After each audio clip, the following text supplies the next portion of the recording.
This case should never have come to trial. I don't think it's fair to call my clients frauds. Because one time I turned into a dog and they helped me. Thank you. Your Honor, we would like to withdraw our plea of not guilty and enter a plea of guilty. This trial is a travesty. It's a travesty of a mockery, of a sham, of a mockery, of a travesty, of two mockeries, of a sham. If we are to have faith in justice, we need only to believe in ourselves. And the truth shall set you free! How do you plead, guilty or not guilty? Oh, guilty, but with a real good excuse. I think the truth will come forth. You can't handle the truth!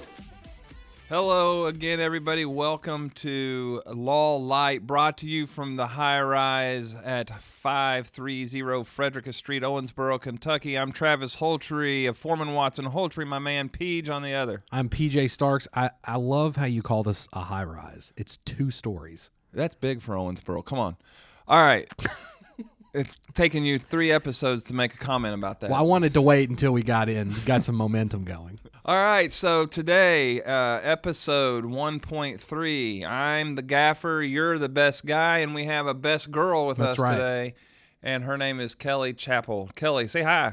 Hi, everybody. And Kelley is a paralegal here at Foreman Watson Holtrey, and I'm not going to venture to say, how long have you been with us? 5 years. Going on 5 years. Going on 5 years.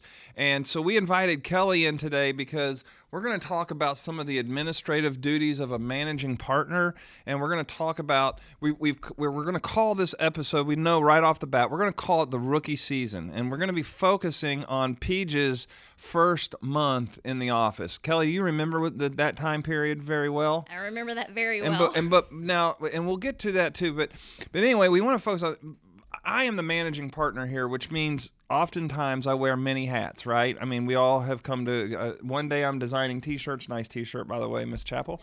And then the next day I'm over in court, trying a case, right? So with that comes some stress and pressure. And sometimes I don't handle it totally that great. And so You're human. Yeah. And so today we're going to talk about sort of a real life, what happened here at the old Foreman Watson Holtrey with managing partner Travis Holtrey and the two of you, Paige and Chappell, okay, best girl and best guy. This is nothing to do with a wedding. That is right. best boy. Right. Best boy. Movie, that is a movie. That's film terminology. Film terminology. Okay.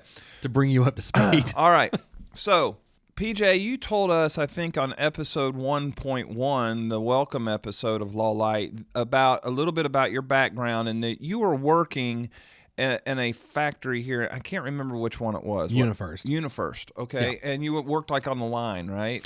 Yeah, I was what's called a die cut sorter. So I stand at a table, a die cutter cuts emblems out of a sheet of fabric, and then I have to take those emblems, organize them with a piece of paper, and then walk about 10 feet over here and stick those emblems into a like a tote. And I did that for 8 hours a day, back and forth. It was a blast. Yeah, it was a lot of fun. Remember, when you are tempted to misbehave around here, you could always go back to being a die whatever. I couldn't, because funny enough, the day that I left, I was so excited to be leaving and so ready to get out of there that I used what's called an occurrence, my last one.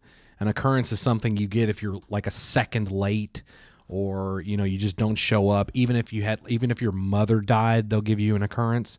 That's how awesome it is to work at a factory. Now, I won't say all factories are like that, but this particular one was. And throwing you first under the bus. But so when I left that day, I went ahead and left early and used my last occurrence, which means rebel. Yeah, which means had I not had something else set up and I came in on Monday, they would have fired me. Okay, so you left there, you burnt the bridge. Yeah, well, I also did a 45-minute exit interview to tell them everything they're doing wrong. Well, this is even better. This makes our story, Chappell over there. It makes this story even better because you were really excited about coming to work at Foreman Watson Holtrey, so much so that you basically told your previous employer to stick it, right? Yeah. Right. And so you burned the bridge, can't go back. Oh yeah. You're leaving. I factory blew that life. bridge up. Okay. And you are going to now be the video producer, the graphics artist, all that for Foreman Watson Holtrey, right? Right. Okay. So you come over with this pie in the sky, rose-colored glass. I'm working at the high-rise law firm in Owensboro. You are cooking with Crisco. I'm getting back into A, what I love, and B, the only real skill set that I have. Okay. There you go. Right in your sweet spot. Yep. Okay. So you come to work your first couple days, and we assigned him cases to start working on. Met with you, kind of told you what we were looking at, and started mapping out your duties, right? Yeah. And that was going fine, right? You had a little... Yeah, in the beginning. I mean, I had, there's a learning curve because, once again, I didn't know anything about the legal field, and you all had a system that was already in place, so I had to learn how that worked and what my place was within the system that was already there. But yeah, at first, everything seemed... really good. You were pleased great. with the decision you made, left that other thing, your family. You're stepping out. All right. Let's keep that on hold. And now, Miss Chappell, when your first few days here at the law firm were a little tumultuous yourself, right? I mean, a little tough going, tough sledding, because my assistant for years was being put into a different location here in the firm, correct? And you were coming in, and you were going to kind of fill that spot. You were going to be like the alpha dog you were going to be the best boy, like under the gaffer. I mean, you were going to be that person, Right. like right outside the door, right? Right. And so there is just a little bit of tension there. Is that a fair way to say it? Sure. Right. Okay. And so just take us through the emotions of the firm meetings and things like that for your first month here, your rookie season. The first couple of meetings were tense. Okay. All right. And that's because there was a lot being dumped on you, right? Yes. And then the person training you was being like, it was like playing football for Bear Bryant. I mean, you were being put through the hazing, right? Yes. Okay, because wanted to make sure you were worthy to sit right outside the door where she had sat, right? Correct. And in all fairness to her, she was taking on a whole different project, right, which was tough for her. Right. Right, Miss Kathy. I mean, right, let's talk about it. She runs the roost around here. She was taking on a whole different set of law that she hadn't been working in yet. All right, so you go through this, and you're, tears a few days. Sure. Right, and you come in, and I'd have to talk you off the ledge, but then on the next day, I'd rip into you because I expected greatness and all that. Okay, so. Like, how many times, you can be honest, you're not going to lose your job, okay? I promise. What happens here in the high-rise episode recording stays here, okay? He's talking about on the second floor. All right, so Kelly, honestly, in the first 90 days at Foreman Watson Holtrey, did you ever once think about quitting? No. Really? No. That is impressive. You know what? That's why I like her, because... I would have, if I was treated the way she was treated, and the whole purpose of this episode, rookie season, that's what we're calling it, is I've put myself under a microscope here, okay? Because I've learned from my wrongs. So we've got you on hold over here, Peach. Yes. You're the guy that's made this big lifetime change, Yep. And then we have Kelly, who just got here not long before you, okay? And her tough slate, but good for you. In the first 90 days, I would, if it was me and I was treated the way you were treated, I probably would have quit. But if not, I would have thought about, like, I'd have gone home every day and been on, I was getting ready to say Tinder, on what's the name? That's the wrong app, I believe. Indeed. Hopefully not. Indeed. I would have been on Indeed. He's going to put his application in on Grindr. So, all right. Oh, so now we've got Kelly who's here. And she sits literally here at the high rise. She sits right outside my door within, if I stand at my door, I can throw things at you, right? Peach, we were cramped. We were a growing wall, still are, but you were right behind me. Yeah. You're in what we call the foxhole, Yep. right? And then that's sort of where the work gets done around here. It's like a mini conference room. Right. For those listening. Right. Okay, so let's talk about... Now, let's come back to you for a second, because this is all going to come together in one big grand slam event. You had been assigned a couple of specific video tasks. So what do you remember about the way those first couple things went? as far as like being fully immersed in the world of video production, it had been about 5 years since I'd really been doing it. So I was, I was having to get back into the swing of things. All right. Took me a little longer than what I anticipated. Well, you could tell that you hadn't been in an office setting either. Right. Yeah. And I mean, it had been quite a while. And, so those first few video shoots, in some ways they went well, and in others, because I was still trying to find my way through the rigmarole and how things worked. But I was making little pointless mistakes, things that for someone at my level I should not have been doing. Right. Obviously, I won't say who, but one of the cases was a huge one that we were doing video work for. Was a big one. Started out fairly smooth, but by the end of the second week, just because I kept making little mistakes, and I think a lot of it too was me. I was at that point. I was overthinking things. I was really disappointed in myself. Okay. And I think the big problem was too, and I don't know why I did it here, but most of the time I'm fairly good at accepting responsibility or accountability. Right. But when you would approach me with why is this happening, or why did this happen, or what's going on here, which in your defense, this was a trial period. You were putting yourself out there on the line. Right. Because this was something that hadn't been, no one else was doing it. You guys had never done it before. You had, I'm sure, had to convince my law Jim partners, and Jeff, right? Why this was a good idea and that it was going to work out great. This was so you're under that pressure. This was a 90 or 180 degree turn in our business model. We were taking on we were creating a position. We were going to handle every case from that point forward differently. We were going to tell a story. Because of our passion. I've got a lot of pressure on me about the change, and then at the same time, you're responding to things differently than you normally would because right. And I was disappointed in myself because of all that, so I was coming down on myself really hard. And then, you didn't really even know me at that point. You didn't know anything about me, and I'm trying to find out how you go about doing things. You're trying to figure out what it is that I do. Mm-hmm. So, but then we had a couple of specific filming episodes that were kind of that really bring this point to a boiling point, right? Where something I can't even remember. It was something went wrong. We brought a client in. Something. The first problem that went down was something was going on with the microphone. Okay. And I had to swap. So we had to stop doing what we were doing to swap the mic out. Now that was a technical issue. But then about midway through, when things were getting really heavy as far as like emotions and that kind of a thing, the SD card ran out of space, and we had to stop again. Now that was my fault. That was me just not checking to make sure that there was enough memory on the SD card. So we had to stop in the middle of that. And then I had to leave the room, go find another one, come back, and we had to get going again. You were making some mistakes, probably weren't near as big as I was making them to be.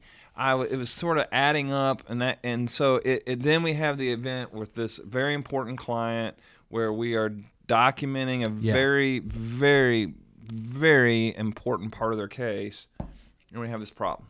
So that afternoon, it's about time.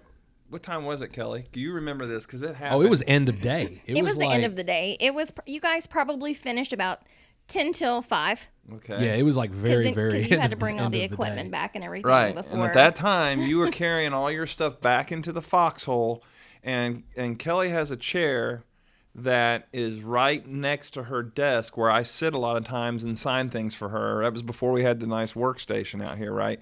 So I'm sitting there. And I was venting to you kind of under my breath. Right. What was I? I was like, you were just telling me how you were a little frustrated, and you were telling me about the events that had occurred in the video. And so, true to form, Kelly is a pro at this. When she can sense that something's about to go down, her head goes down and she just starts typing. She probably isn't typing anything, but it's just like she's just going words. Yes. She just, her head goes down, and I'm sitting there and. Oh, you could feel the tension in the room. Yeah. It was thick. I felt the tension. And honestly, in the back of my head, I'm thinking I'm just going to get fired. He's going to realize that I'm not good at this, or I'm letting him down so much. That And you couldn't go back to your other job, buddy. Yeah, You burned that right. bridge. And that was I destroyed that bridge. And so yeah, in my head, I'm thinking I'm out of here. It's only a matter of minutes before he just pulls me in there. And he says, "This is not working out." So before the showdown between us, I went down to Tyler's office. Right. Another Tyler Johnson, attorney here in the firm. We'll have him on. And I went down to his office because he was really the one who suggested me, and I felt like I had let him down. So I went down to his office and I was like, "Dude, I'm probably gonna get fired, and I just wanted to tell you I feel really bad. And I'm sorry for letting you down. I'm sorry it got to this point. I guess I'm just not the guy for this."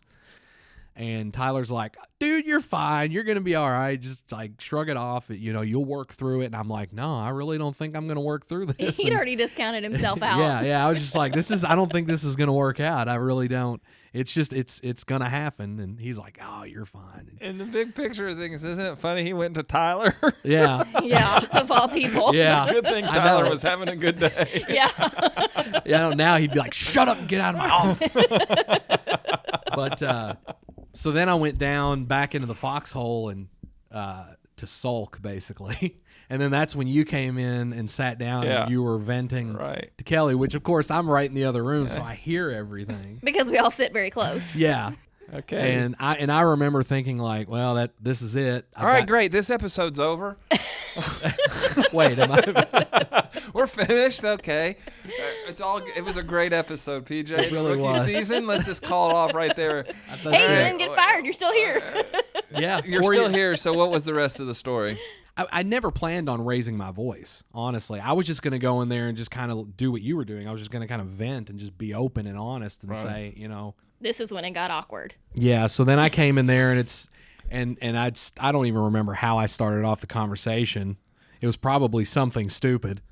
But then, you didn't really start in, Abby, but you were frustrated, and you were like, "Well, you keep making these mistakes." And you were defensive. Yeah, and I was very defensive. I told you were going to listen to me. That's what it was. You started talking. I said, you're going to listen to me. And Kelley, at that point, you could not have, All I could do was stare at my computer screen and the clock, hoping for it to roll over to 5 o'clock fast. So did you scream back at me, PJ? I don't know if I would say I screamed. I did raise my I got boisterous. You were yelling at me back. Okay. Yeah, I yelled at you. Yeah. Hey, I'll own that. I have yelled around here. You thought you were getting fired that day. Yeah, I so really you did. I thought you I felt did. like you I had thought nothing to I was getting lose. fired. Did you so think you were going to have well. another 45-minute exit interview, or did you think it was going to be about a 2-minute ordeal? Oh, I thought it was about a 2-minute ordeal before you told me to go pack my stuff and get out. But I was not accepting accountability. I was just coming because that was the problem. Is the big problem wasn't even necessarily that these little mistakes were happening. Is that I was just coming up with excuses and I didn't as to why they were happening. Right. Yeah, happening instead of just saying, "Look, I screwed up. I need to it won't happen again." Or what can we do to keep it from happening again? Right. And we weren't going to get to that point if you weren't going to own it. And right. That's, I think, what got. But in all fairness to you, okay, if we're going to have a wash our hands clean moment here and sing Kumbaya, I'm gonna say that was a conversation that you and I needed to have in my office or in a closed conference room and not in front of Kelley. Right. Amen. Yeah. And it did get to that point, but not after she was out. Yes. Well, then when you left. Well, I got out of here as quick as I could pick up my purse. How quick did you make a phone call to other members of the firm and went, oh my God, you're not going to do poor PJ. I had to wait till I got in my car and the car was closed, but then it was a group text. I remember looking at you, and it was when things were real heated. You went, shut everything off, lean down, pick up the purse, stand up, turn, walk in between us out of the room. In between the two of you. Yeah, you had to walk in between us. But I remember you were so fluid with your movements. You're like click, click, click, purse up, out. Out. Yes. as fast as I could get out And of at here. that point, you as didn't fast know as I if went. you showed up tomorrow if PJ was I going to didn't be know. with us when anymore. I walked out the door at that time, I did not know if I'd ever see PJ Poor again. Did you Peach. think I was fired at that point? Yeah. Yeah. See, there So you you go. and I were on the same wavelength. This got heated, man, because you bulked back up at me, and nobody. Not that. Look, man, I probably deserve to get yelled back at here, but nobody had ever done that. Nobody. They'd raise their voice a little, and I'd shut it down. And so, and again, I go back to the whole point of, man, I've had to learn so much as a managing partner. There's so much more to it than practicing law every day. You got to learn how each person is coachable, how each person is encouraged, how to correct a person. The way I correct you is different than the way I would correct Kelly. I would, and the way I would correct Amy, and the way that we all are. You have to learn that over time. So It certainly was a moment that got out of control quick. It was hot. It was a hot day. Yeah, it was. So she leaves. Finish us up here for the old rookie season. Okay, so she's gone. Thank goodness. And it's funny because it wasn't long after she left. It was probably like a minute or so.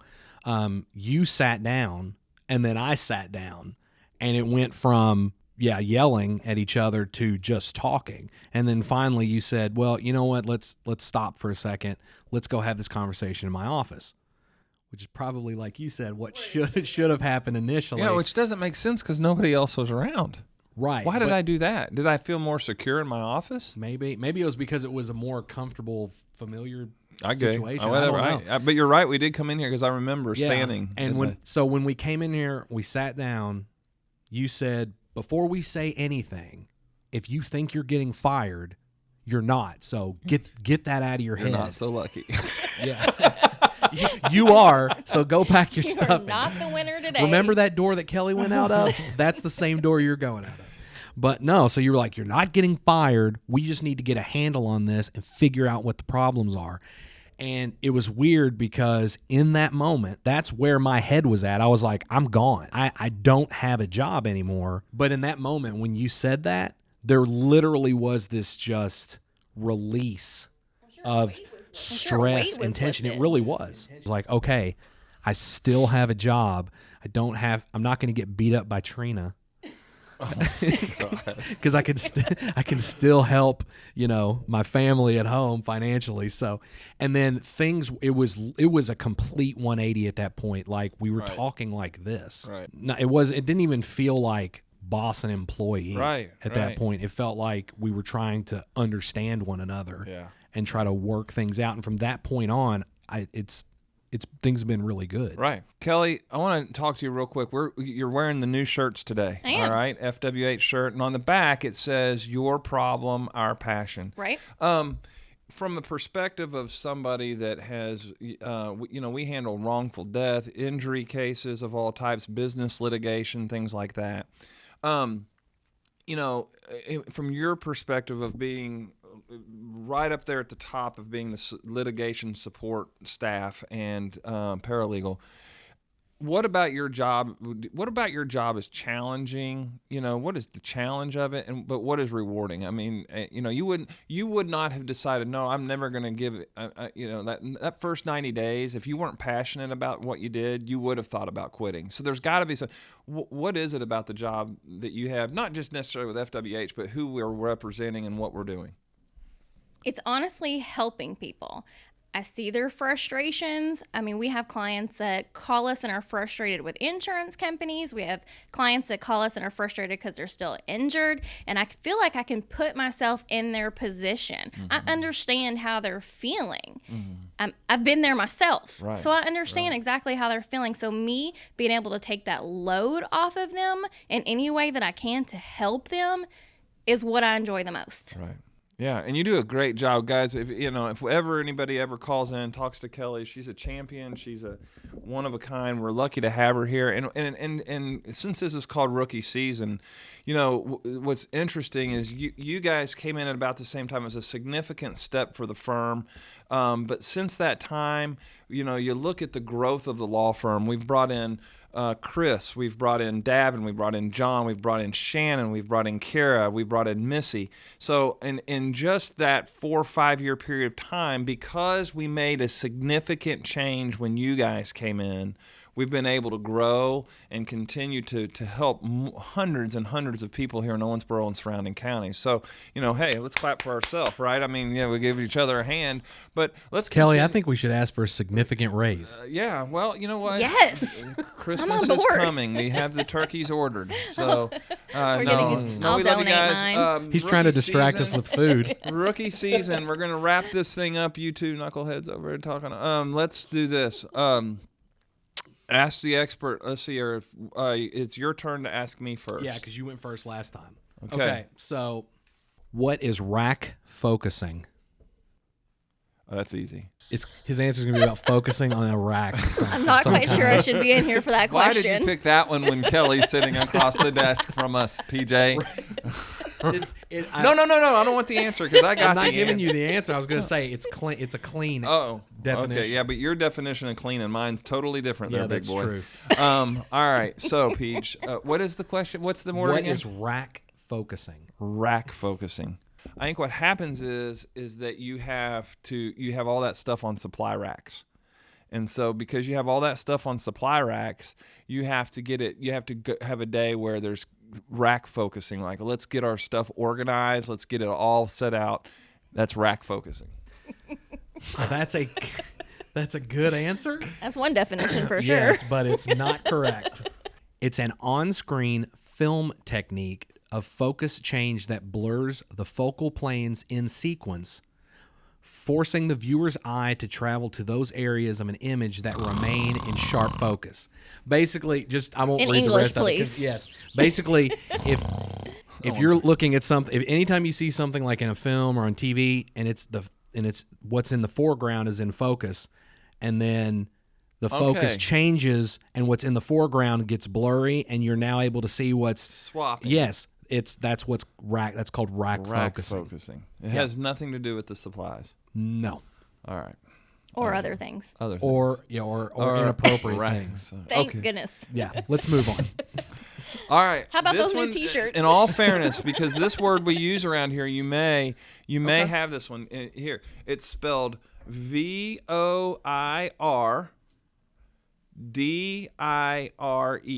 Voir dire. What is it? Oh my gosh. And I've heard this too. This will show you how stupid I am. I'll give you a hint. It happens in the courtroom. It does happen in the courtroom, which let's go back to last week. In the courtroom, there is a dividing line between where the public can be and where attorneys can be. What's that called? The bar. It's called the bar, right? Right. Okay, so VOIRDIRE. In some places it's called voir dire. Yeah. Voir dire. It's where someone is on the other side of the bar watching what's happening on the other side and nobody knows it. And that's voyeurism. That is our PJ's conspiracy theory number 5. It's when they get down on the floor and they look in between. It has nothing to do with looking. That's awkward. That's bad. It is. Why would you get on the floor and look? Yeah, what trial have because you seen? because you suffer from voir direism. No, voir dire. Oh my God. All right, here we go. Ask the expert. Today, Kelley Chappell is our expert. What is voir dire, voir dire? However, it depends on where you're at in the country. Do you know what it is? I know that it's the questioning phase Of who? Attorneys to jurors. That's exactly right. It is the questioning. It is the interviewing process, the questioning, the information. You give the potential jurors information. You ask them questions about that information, and from that you determine whether or not they are qualified to sit on the jury. And that whole process is called voir dire. So it's jury selection? Jury selection. Mm-hmm. So is that like the French term for jury selection? Latin. There you go. And he didn't even have to lay on the floor and look and see. No, I didn't. He can do it from the comfort of his chair. This has been Law Lite version 1.3 rookie season coming at you from 530 Frederica Street at the high-rise Foreman Watson Holtrey. We love you. Talk to you later. This case should never have come to trial. I don't think it's fair to call my clients frauds. Because one time I turned into a dog and they helped me. Thank you. Your Honor, we would like to withdraw our plea of not guilty and enter a plea of guilty. This trial is a travesty. It's a travesty of a mockery, of a sham, of a mockery, of a travesty, of two mockeries of a sham. If we are to have faith in justice, we need only to believe in ourselves. And the truth shall set you free! How do you plead, guilty or not guilty? Oh, guilty, but with a real good excuse. I think the truth will come forth. You can't handle the truth!